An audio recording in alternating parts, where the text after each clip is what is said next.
Akashvani eight 90।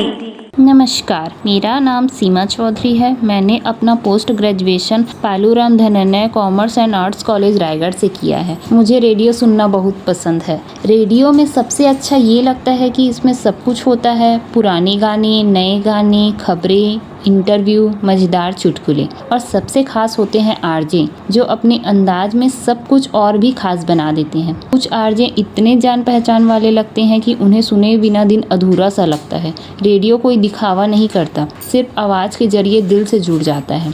पुराने ज़माने में जब टीवी हर घर में नहीं था, तब रेडियो ही एकमात्र सहारा था। क्रिकेट की केमिस्ट्री से लेकर रामायण महाभारत तक सब रेडियो से ही सुना जाता था। आज भले ही मोबाइल, इंटरनेट और यूट्यूब का ज़माना है, लेकिन रेडियो की बात ही कुछ और है। इसमें जो अपनापन है वो किसी और चीज़ में नहीं मिलता। रेडियो सिर्फ एक डिवाइस नहीं है, ये यादों का एक खजाना है। इसमें वो गाने होते हैं जो हमें किसी पुराने पल में वापस ले जाते हैं।